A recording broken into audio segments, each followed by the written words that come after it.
Hi friends, இப்போ நம்ம பாக்கியலட்சுமி பார்க்க போகிறோம். பாக்கியலட்சுமியில் மயூர் இருந்துட்டு சொல்லிக் கொடுங்கம்மான்னு சொல்கிறது கூட தெரியாத அளவுக்கு மெய்மருந்து பார்த்துட்டு இருக்காங்க நம்ம ராதிகா. அவங்க அம்மாட்ட போயிட்டு நீ பண்ணது ரொம்ப தப்புமா, எவ்வளோ பெரிய பிரச்சனை உண்டாக்கணும்னு உனக்கு தெரியாதுமா, நீ பிரச்சனை முடிவுக்கு வரும்னு நினச்சி பண்ண, ஆனால் எனக்கு ஆரம்பிச்சு வச்சது நீதாம்மா, என் வாழ்க்கையோட வினையே நீதாமான்னு திட்டி விட்டுருச்சு.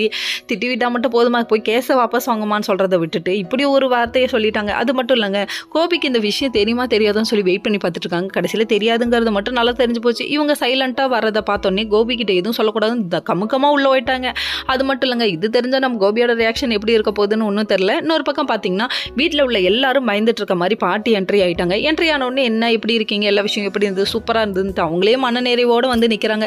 மனசில் உள்ள பாரெல்லாம் குறைஞ்சி இப்போ தான் நிம்மதியாக இருக்கேன்னு சொல்லிட்டு அவங்க பல விஷயத்த பேச ஆரம்பிச்சாங்க. உடனே பாட்டி வேற இங்கே வந்த விஷயத்த யார் சொல்லி விட்டாங்கன்னு நினைக்கிறீங்களா, நம்ம ராதிகாவோட அம்மா கால் பண்ணி விஷயத்த சொல்லி சீக்கிரம் வந்து அரெஸ்ட் பண்ணுங்கிறாங்க. மறுநாள் விடியுதுங்க. மறுநாள் விடிஞ்சோடனே வருவாங்களா வரமாட்டாங்களான்னு சொல்லிட்டு பார்த்துட்டு இருக்காங்க. இன்னொரு பக்கம் கோபி வந்து ஜாகிங் போகிறேன்னு கிளம்பி போயிட்டாரு.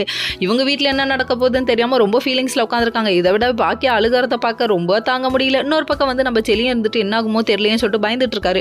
பயந்தது மட்டும் இல்லைங்க, நான் நேரில் கொண்டு வந்து விடுறேன்னு சொல்ல அதெல்லாம் முடியாதுப்பா, நான் தான் வந்து கூட்டு போவேன் அப்படின்னு சொல்லிட்டாங்க. இதை கேட்டவுடனே ஒரு மாதிரி பயமாக பேசுங்க. ராதிகாவோட அம்மாவும் ராதிகாவும் வெளியே நின்று வேடிக்கை பார்த்துக்கிட்டே இருக்காங்க. பார்த்துக்கிட்டே இருந்தோடனே கோபிக்கு ஒன்றும் புரியல. இவங்க எதுக்கு வெளியே நின்று வேடிக்கை பார்க்குறாங்கன்னு யோசிக்கிறாங்க. அட மங்குனி அமைச்சரே, இது இன்னும் அப்பா புரியல உனக்கு அப்படிங்கிற மாதிரி தான் இருக்குது. விஷயம் தெரிஞ்சதுன்னா நம்ம ராதிகாவை வச்சு செய்ய போறாரு. நீ வச்செல்லாம் செய்வானாப்பா, நீ முதல்ல டைவர்ஸ் பண்ணியிருப்பா அப்படிங்கிற மாதிரி தான் இருக்குது. அதுதான் நடக்க போகுதுன்னு நினைக்கிறேன். பார்ப்போம். ஓகே ஃப்ரெண்ட்ஸ், நெக்ஸ்ட் வீடியோவில் பார்ப்போம். பாய்.